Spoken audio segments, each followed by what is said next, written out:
Joel Waldfogel, Scroogenomics, Why You Shouldn't Buy Presents for the Holidays.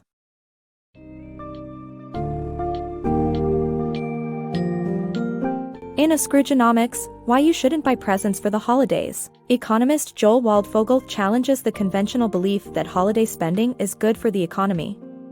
He emphasizes how sentimental gift-giving often proves inefficient and generates a high level of a deadweight loss. The book addresses the impact such loss has on society and explores the roles and satisfaction levels of gift recipients, the relationships between gift givers, and alternatives to traditional gift giving. The introduction to the Scroogenomics sets the stage for a thought-provoking and eye-opening examination of the values we attach to holiday gifts and offers ideas for a paradigm shift in our gift-giving habits to optimize satisfaction and economic efficiency.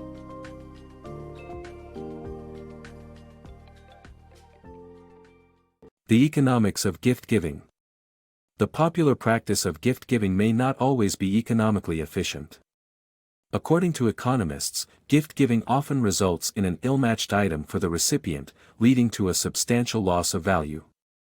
Rather than generating employment and income, inefficient spending may harm the economy. In this context, cash seems to be the most rational gift choice. However, behavioral economists argue that valuable gifts are those that are rare, thoughtful, or personalized.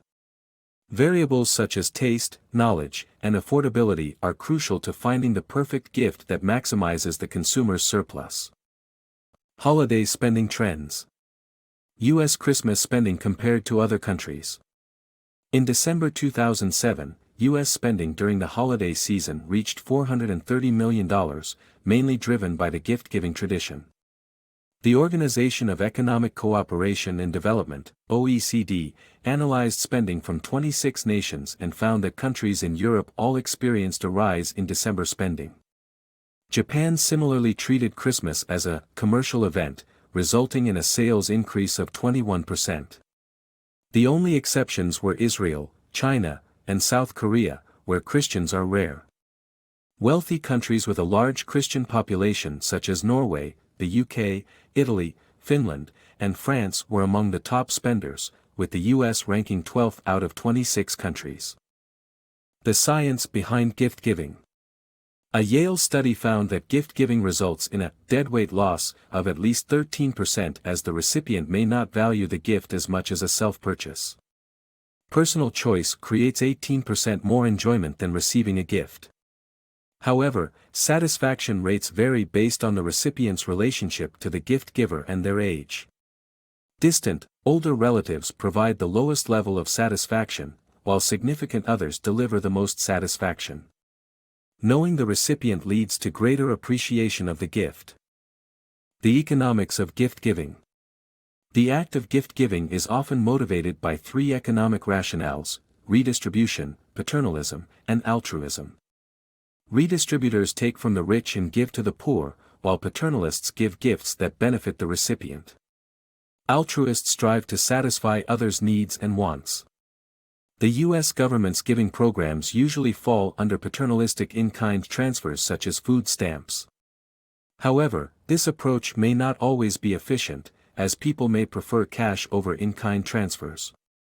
Cash gifts, while seemingly altruistic, fall under the social taboo, and it decreases their perceived value.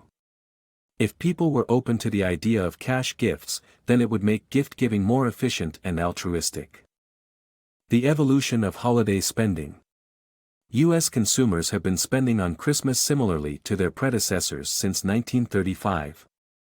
As the economy fluctuates, the December peak spending remains consistent with a few small spikes.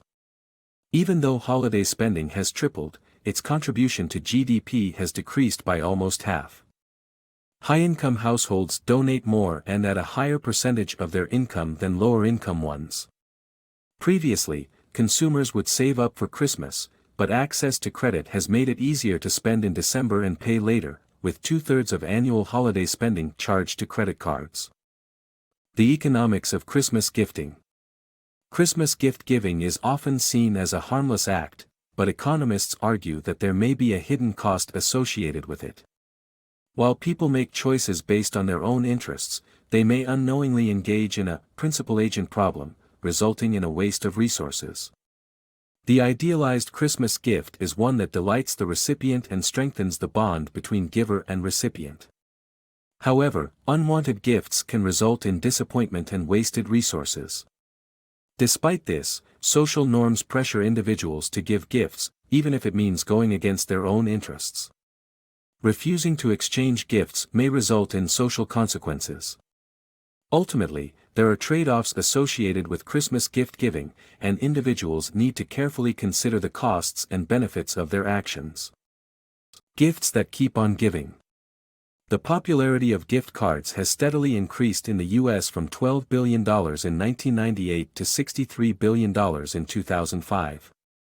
Gift cards have become a particularly desirable gift item as people rarely view them as a negative as they do with cash.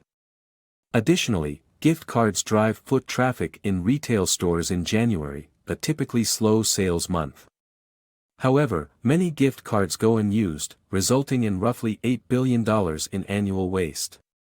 Retailers, though initially viewing gift cards as a liability, consider them as revenue after 4 years of non-use. This results in benefiting both retailers and shareholders. Is private giving the solution to reduce inequality? The principle of declining marginal utility states that having too much of something declines its value. This principle can also apply to money. While redistributing money from the rich to the poor seems like a good idea, it's considered a form of theft. Private giving, on the other hand, can be a potential solution. The U.S. alone donated $261 billion in private giving in 2005. Nonprofit organizations have come up with charity gift cards that allow donating to a charity on behalf of someone on the gift list. Another solution could be adjusting the gift card system, where retailers donate the unredeemed portion to a cause after a designated time. By engaging in thoughtful giving, we can reduce waste from unwanted gifts and support deserving causes.